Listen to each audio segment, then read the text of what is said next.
Hey there. It's me, Eden. If you are new to the channel, then please subscribe to my channel and visit my Patreon page for early access, link in the comment, thanks.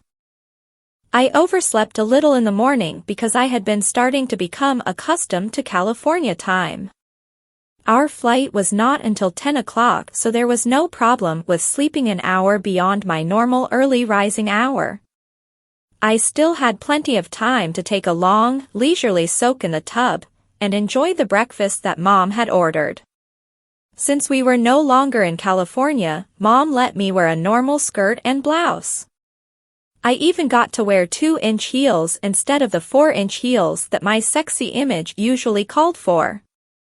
We arrived at the airport early and sat down to wait for our flight to be called. I had found a copy of Variety at the newsstand and, as we waited, I enjoyed reading about the world of entertainment that I had so recently joined. I had a difficult time figuring out what was being said in some of the articles. It seems that they use their own show business language, but with perseverance and Mom's help, I was able to decipher most of it. I even found a small article about our new series. Nothing about me, of course. The article just talked about the premise of the show, and about the producer and the director.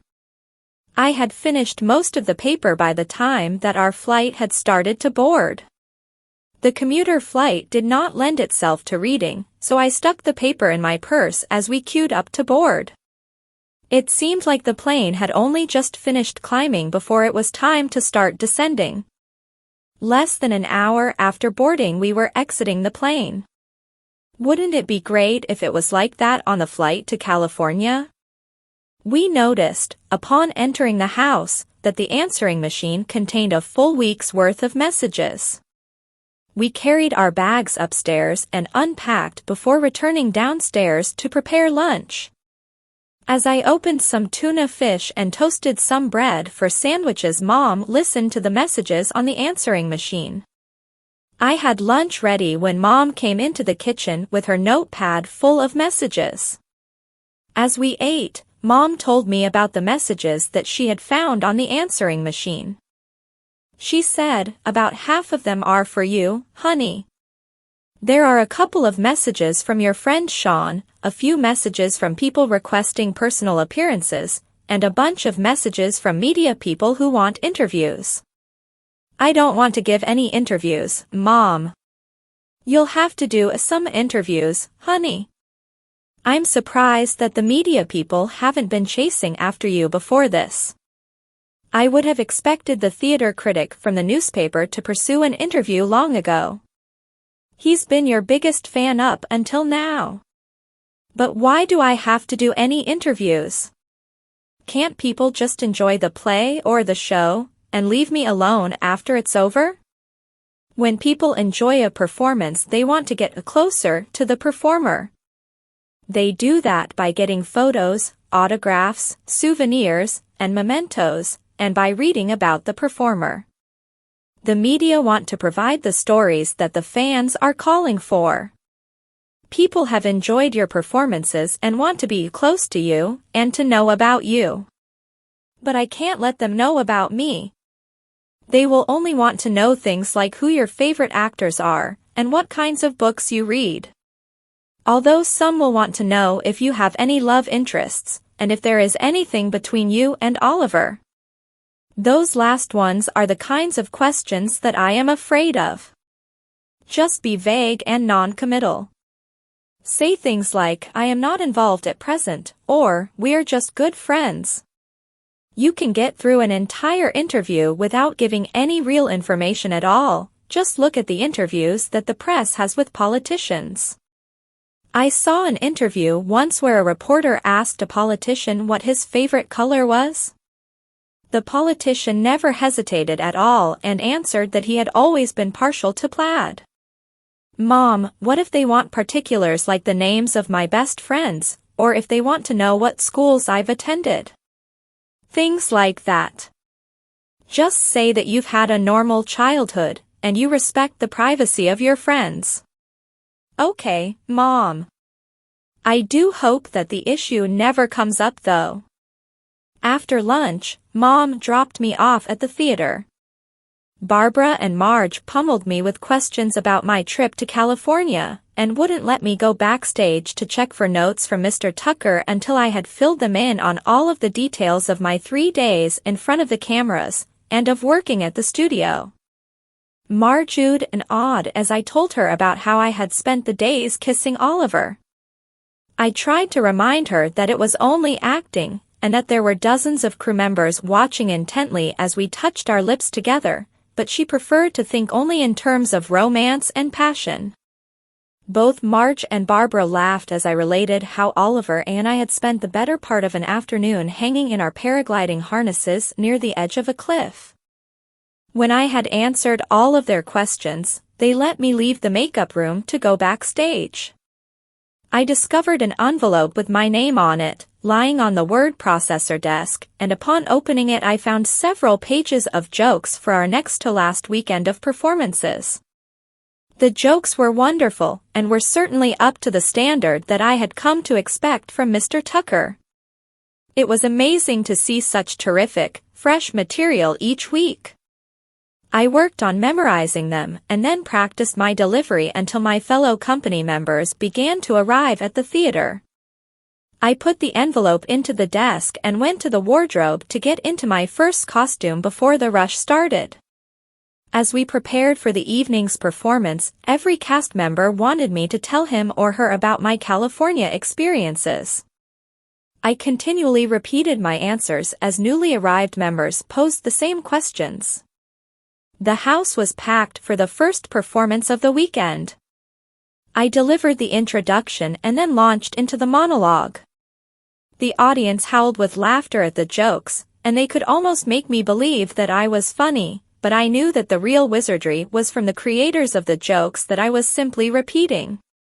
When I had finished and was about to go backstage, a voice from the audience yelled out a question about the television show, so I spent another 5 minutes on stage talking about the series. I didn't know what would survive the final editing cuts, so I didn't give particulars, just generalizations about the show and the actors. I finally had to call an end to the question period so that we could start the play. Everything went very smoothly and I could sense a looseness in everyone's performance. Knowing that only one more weekend of shows were scheduled had resulted in a more relaxed attitude for the entire cast. The audience showed their appreciation for the performance at the end of the final scene, and gave us 6 curtain calls. I was besieged by questions again in makeup, and I continued to answer questions about California as we cleaned up and prepared to leave the theater. I was happy to finally say goodnight to the remaining cast members and leave with Debbie.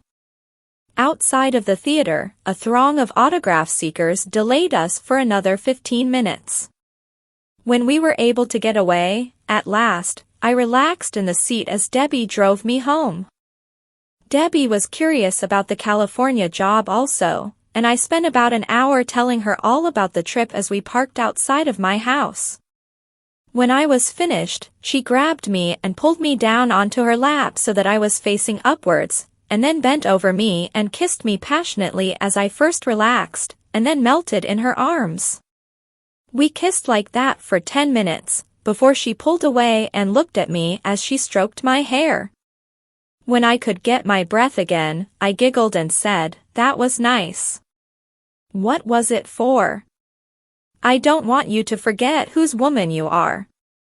Oliver may be a big TV star soon, and I don't want you to forget who really loves you.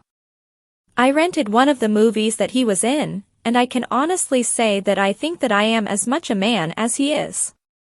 In fact, he acts more like a woman than a man. I thought that that was supposed to be the new image for men. Sensitive and not afraid to cry, as opposed to the traditional macho and unfeeling demeanor that has been predominant until the last few years.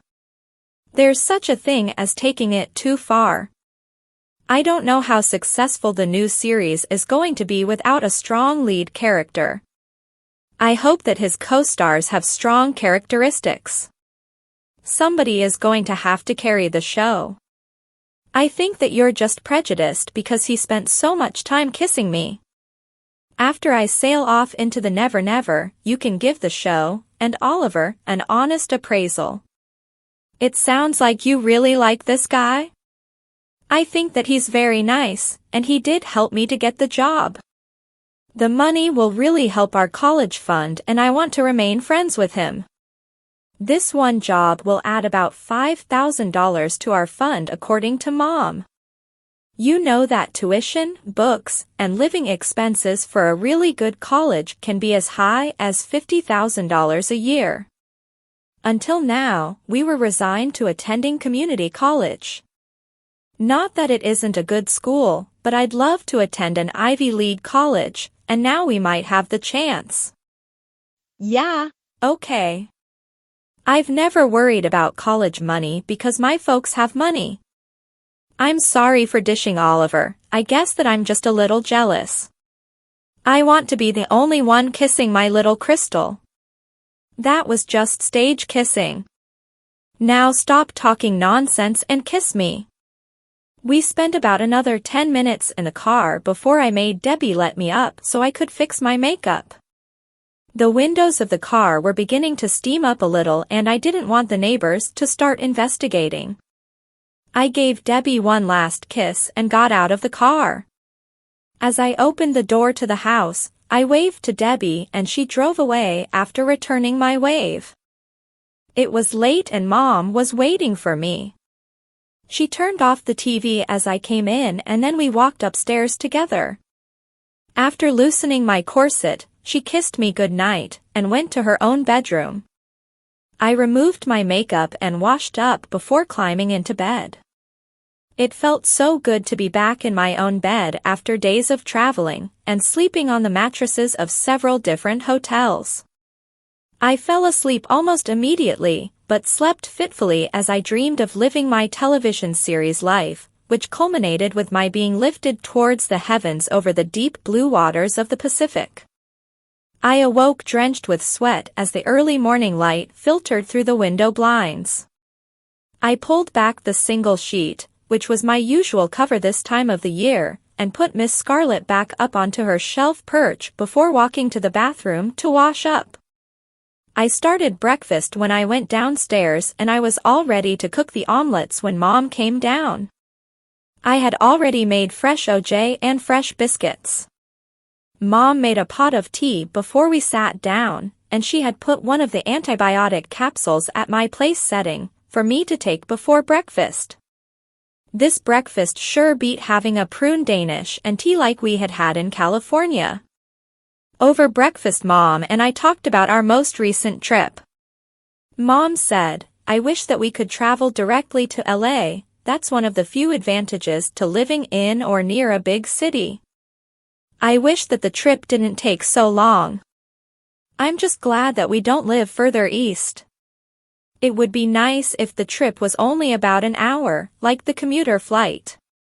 If you were to get a regular job, we could rent an apartment in California while you were working. Would you like that? I don't know. I'd miss my friends at the theater and a few at school. That's part of growing up, dear. You move on and you make new friends. You don't forget the old ones, but you have to follow your own dreams and destiny. And you only have 2 more years of high school before you'll all be going your separate ways anyway. I guess so. And having an apartment in LA would save a lot of commuting time if I get any jobs out there which require me for more than a few days. I wouldn't want to live out of a hotel for an extended period. Next time we go out to LA, we'll make some extra time to look around. You won't have to be hurrying back for the play anymore. Carol has been dying to go also. After breakfast we cleaned the kitchen and then I went upstairs to bathe.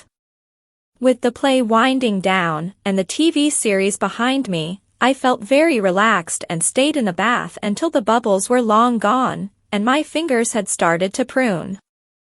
I spent the remainder of the morning primping. I worked on my nails because I was still wearing the color that the manicurist had applied at the studio. I changed back to the softer shade that I preferred. I also played with my hair for a long time before finally giving up and putting it into a ponytail. The hair people at the studio had been magicians. My hair had always looked wonderful after they had worked on it. Before getting dressed, I spent some time examining myself in the mirror. Wearing the corset practically 24 hours a day had molded my body into a shape that any 16-year-old girl would be proud of. My waist was only 22 inches now, while my bust was 36 inches, and my hips were 32 inches without the padded panty girdle. I wondered how long my shape would stay this way if I stopped wearing the corset. Of course my bust wouldn't change, and I might be able to go without the corset on some days as long as I always wore it at night. I decided that I wasn't going to wear the padded panty girdle as much. The gaff would hide my secret, and I didn't really need the extra padding when I wasn't in costume. Mom came in as I started to dress and she laced my corset. Until the play was over, I would have to maintain a 19-inch waist so that I could fit into my costumes. Mom disapproved of the outfit that I had selected and picked a different one for me. She said that I had a certain image to uphold now that I was appearing in the television series and that I must continue to dress the part. That meant that I would continue to wear the padded panty girdle, very tight skirts or dresses, and very high heels whenever I went out in public. I groaned inwardly but dressed as she instructed. After I was dressed, Mom and I had lunch before she took me to the theater. It was still pretty early in the afternoon, so she came in to visit with Barbara and Marge. As usual, they were the only ones in the theater at this hour, and they were engaged in their favorite pastime of playing cards when we entered the makeup room. They halted their game when Mom and I came in, and both stood to greet Mom, as you would do for a new friend. When the greetings were over, we sat down to talk, and the conversation naturally turned towards our most recent trip to California. Over the next several hours, we talked about every facet of show business. From their long association with the theater, and from having read every issue of Variety for a number of years, Barbara and Marge had a wealth of information about the business side of show business. Mom drank it all in as they voiced a seemingly endless stream of facts and advice about how I should handle my career, and what pitfalls I must avoid. Much of Barbara's advice centered on watching out for backstabbing actors, larcenous producers, and lecherous directors, although she also gave us a lot of tips about selecting proper roles and public appearances. Marge echoed many of the same sentiments and gave us advice on fitting in without becoming too Hollywood, a term she used to describe people who had adopted the worst habits of wealth and fame. When other cast members began to arrive, we ended our discussion and Mom left to run some other errands. Marge and Barbara had invited her to stay and help out, but she had a number of things to take care of. She promised to come in with me next Sunday for the final performances, and to remain to assist for the entire day. After she had gone, I quickly went backstage to see if there were any notes from Mr. Tucker. I hadn't expected any, but really should have checked earlier. I relaxed when I failed to find any manila envelopes on the word processing desk. I knew what jokes I intended to use for my introduction, and would have been unprepared if Mr. Tucker had left others that he wanted me to work with. I brewed a pot of coffee before going to the wardrobe to get into my first costume. The theater was packed for the Saturday evening performance, and the audience showed their appreciation with laughter and applause. After the show, Debbie drove me home and we kissed briefly before saying goodnight. Mom was still up and helped me to undress before continuing on to her own room. After finishing my preparations for bed, I slid between the sheets and drifted quickly off to sleep. I dreamed about the upcoming confrontation with Dad. I guess that you could call it a nightmare instead of a dream. My mind played out the very worst scenario that I could imagine, and that meant that there was no understanding on his part at all. In my nightmare, he ranted and raved about my appearance and took his anger out on Mom, slapping her so hard that she was knocked to the floor. I awoke trembling and soaked in sweat in the early pre-dawn darkness. Getting out of bed, I stumbled to the bathroom and splashed some water on my face and washed up. Beginning to feel a little better, I made my way back to the bed and lay down. I was much too wide awake to sleep right now, and it was too early to get up, so I just lay there thinking about the situation. In less than 2 months, an entire new life had been created for me, a life which was almost the exact opposite of my former life. Feelings that I was living a lie permeated my thoughts each day, and I lived in fear that I would be found out and embarrassed in front of the whole world. As I became more well known, the chances of having my secret detected increased, and the need to maintain my new identity also increased in order to avoid being discovered as a fraud. To further complicate matters, I had begun to enjoy my current situation at times. I was no longer anxiously awaiting the day when I would become Carrie again. I would be content to remain as Crystal for as long as it took to raise all of the money needed for our college fund. But I did feel very alone and vulnerable right now, so I got out of bed and took the Scarlet doll down from her perch on the shelf with my other dolls. Returning to bed, I clutched her tightly in my arms and derived a small sense of comfort in the contact.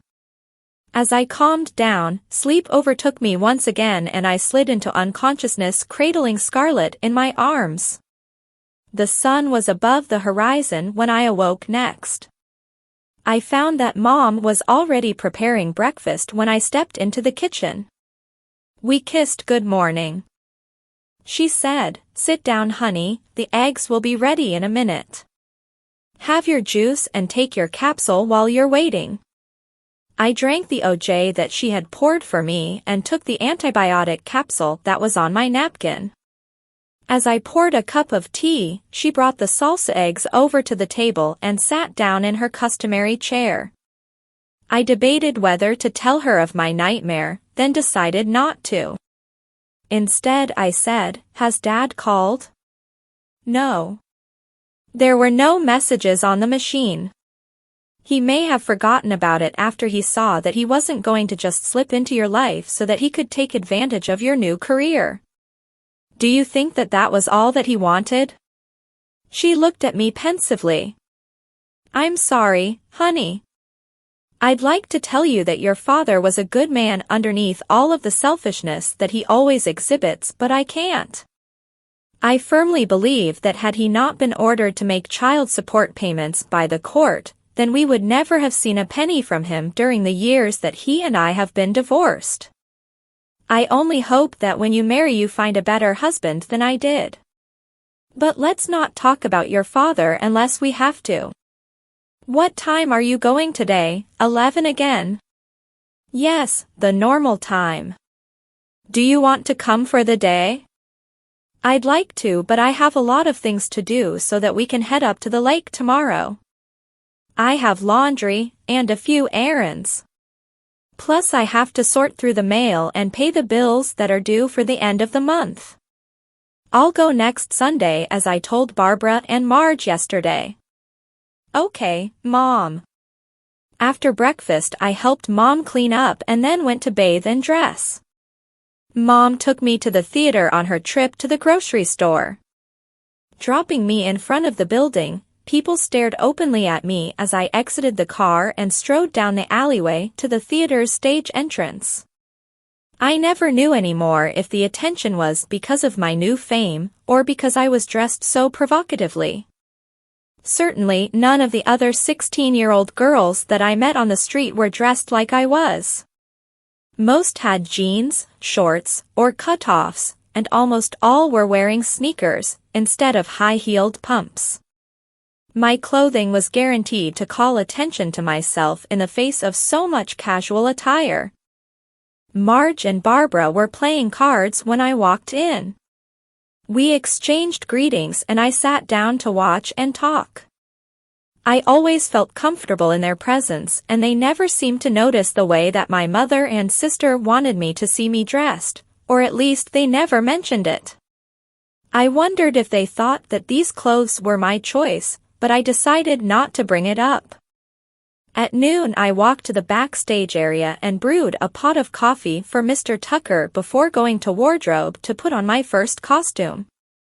Other cast members were starting to arrive as Marge worked on applying my wig, and I got out of the way, when she had finished, to make room for my fellow actors.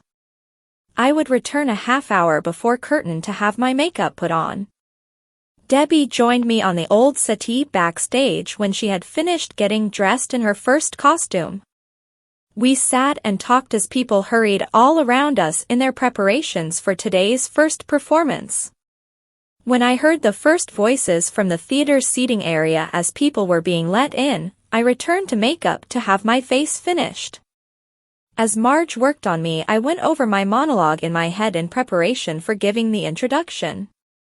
I was ready and waiting in my assigned place when the stage manager gave the cue to the stagehands to pull the curtain open slightly so that I could step out in front of the audience. In spite of having done this many times, I still experienced a slight case of butterflies in the stomach just before stepping out in front of 500 people. I wondered if anyone ever got over that initial sensation when appearing before large numbers of people like this. The audience enjoyed the monologue and I scanned the faces looking for people that I knew as I waited between jokes for the laughter to subside. I recognized a number of people that I had seen at previous performances, although I didn't know their names, a lot more faces that seemed familiar to me, and I saw that there were a lot of younger faces in the crowd since this was the matinee performance. When I had finished my monologue, I again had questions shouted out to me about the TV series. I stayed long enough to answer them with generalizations as I had done previously, and then expressed my hope that everyone would enjoy the play before I stepped back through the curtains to prepare myself. Judging from the applause that we received, and the curtain calls, I felt that the performance had been successful. During our afternoon break and buffet, I sat with Debbie and the other girls as had become our custom.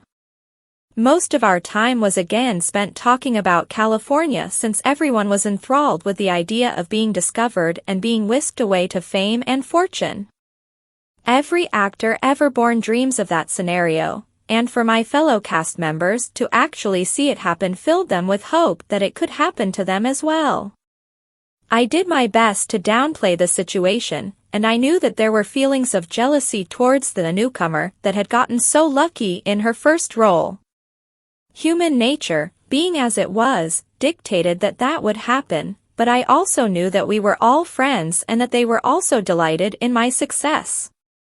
The second performance went as well the first, and as the final curtain call ended, Debbie and I went over to the settee backstage and plopped down to await space in the makeup room. We never liked to jockey for space at the makeup tables, preferring to wait until many of the cast members had finished and left before we began the process of removing our grease paint. There were only a few autograph seekers at the stage door when we left, so we were on our way home very quickly. Debbie asked, as we drove, "When are we going to go out again?" "I've been waiting for weeks." "How about the Saturday night after Labor Day?" "That's 13 days from now and we'll be finished with the play next weekend." "Great. I can't wait." "I've been thinking about our date for the past couple of weeks and I decided that I'd like you to wear that blue satin dress that you were supposed to wear on opening night. I cleared it with Barbara already and she is going to alter it to fit your smaller waist. Is that okay?" I had been hoping to relax a little after the play was finished by not having to wear the corset so tight. If I agreed, then I would have to continue to be tightly laced for at least another week.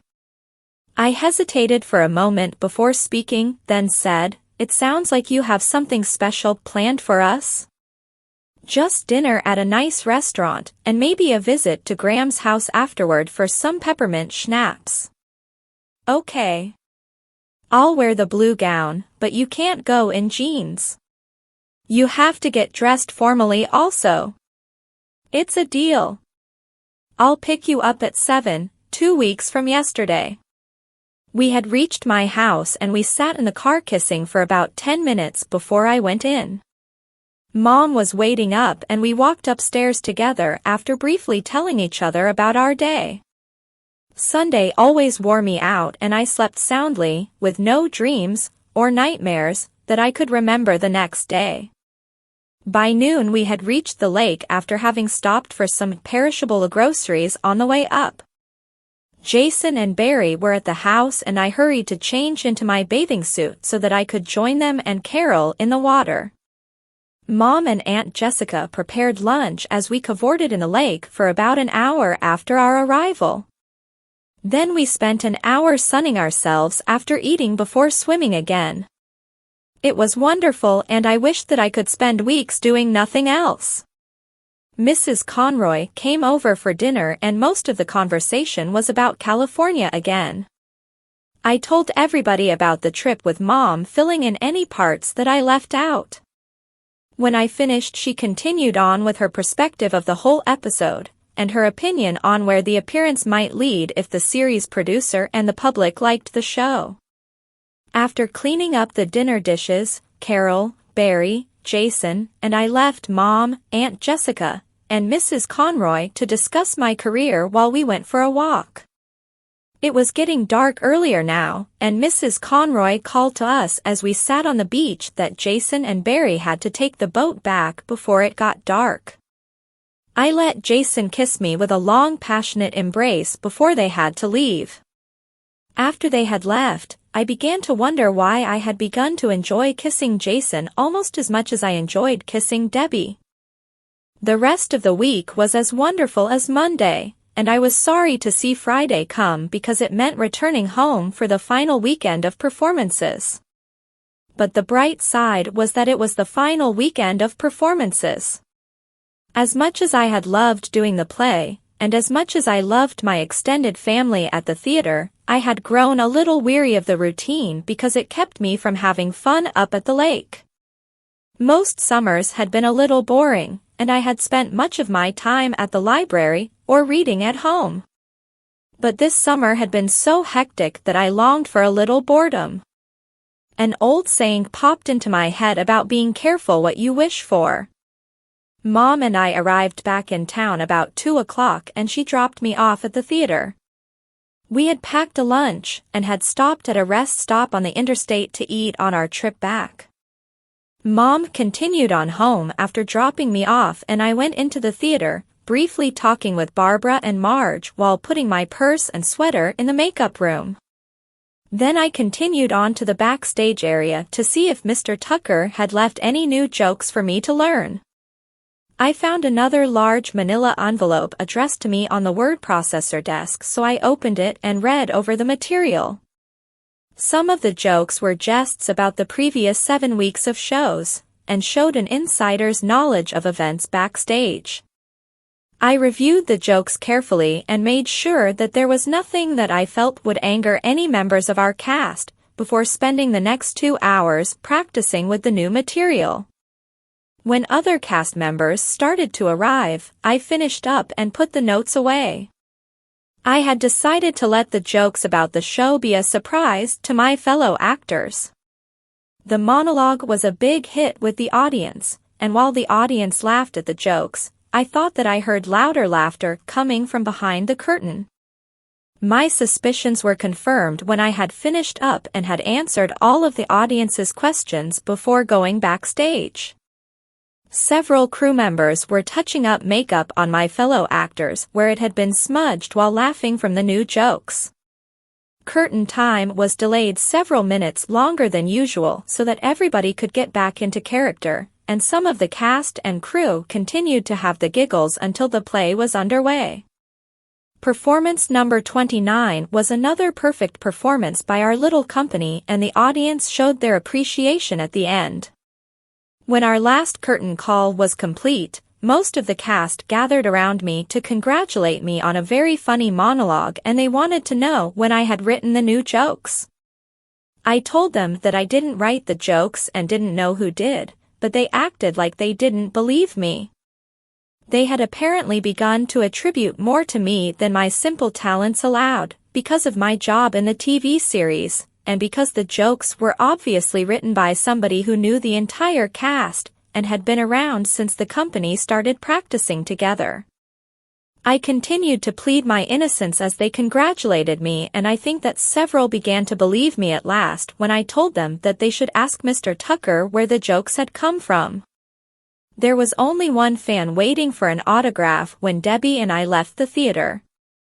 The excitement might finally be over, I thought as I signed her book, but I also knew that it was Labor Day weekend and a lot of people were out of town for the long weekend. Traffic was very light as Debbie drove me home. We parked for a few minutes before I went into the house so that we could talk and kiss. Debbie said, "I made reservations at Giorgio's for next Saturday evening." Giorgio's? I've heard that that place is awfully expensive. It's not too bad. Dad has taken Mom and me there several times and I have a month's allowance saved up. Don't you want to go there? It's fine with me if it's what you want. I won't be eating very much with my waist squeezed down to the 19 inches that I have to fit into my gown. She smiled at me and said, "We'll get a doggy bag for later when your corset is loose." "Woof woof," I said. She laughed and pulled me down to kiss me. I lay across her lap for a couple of minutes before making her release me so that I could go into the house before the neighbors came to investigate the suspicious car in front of my house. Mom was still up and we talked for a few minutes before I went up to get undressed. I returned downstairs only long enough to have Mom loosen my corset, and I was in bed several minutes later. I was very tired and fell asleep very quickly. I dreamed about kissing Jason up at the lake, kissing Sean up at Lookout Point, kissing Oliver in San Diego, and kissing Rick in the play. I dreamed about kissing everybody but Debbie, and that disturbed me when I woke up. I again wondered why, lately, I seem to be finding more pleasure in kissing boys than girls. Saturday's show was fairly routine except that I had again disturbed the concentration of my fellow actors by using more of the latest jokes about our production efforts. It took a few minutes to get everybody ready for the show once I had finished my monologue. Patricia Silby, the actress who played my mother in the play, had the most difficulty maintaining her composure in the first act, and several times near the start of the play, she had to pause and look away to collect herself. Neil Broderick, who portrays my father in the play, ad-libbed twice to cover for her when she couldn't get her lines out, and this caused her to giggle all the more. After the first act, things settled down and I think that the audience enjoyed the play all the more by seeing that we were having a good time on stage. With only one more day of performances after months of preparation and shows, everyone was feeling very mellow after we had answered the last curtain call. The unexpectedly long schedule had taken a heavy toll on everyone's summer plans and the entire group was looking forward to a few weekends off. Debbie dropped me off at home after we had signed autographs for a few fans outside the stage door. Mom was watching TV when I went in and I sat down with her. She put her arm around me and pulled me close to her, but we didn't talk until a commercial came on. She said, "Your boyfriend Sean left a message on the machine. He wants you to call him tomorrow." "Okay, Mom." "Thanks. How was the show tonight?" "Good. Same as always. Everyone's looking forward to wrapping it up tomorrow. Are you coming to the theater for the entire day as you said that you would?" "I wouldn't miss it for the world. I want to be at the final performances of the most successful play in the history of the community theater in this city." especially since my little girl is the star of the production and is responsible for much of its success. Great. I'm glad that you'll be there. I'm starting to get sad about leaving all of my friends, and having you there will help. The commercials ended and we ended our conversation so that Mom could resume listening to the show. I went upstairs to start getting ready for bed, returning downstairs only briefly so that Mom could help me. What I had said was true. While I looked forward to the end of the play, I was sad about parting from my friends. Thinking about it made me feel lonely, so I took Scarlett to bed with me for comfort. I had become very attached to the pretty doll in the antebellum dress. Please subscribe for the next part and visit my Patreon page for early access. Link in the comment. Thanks.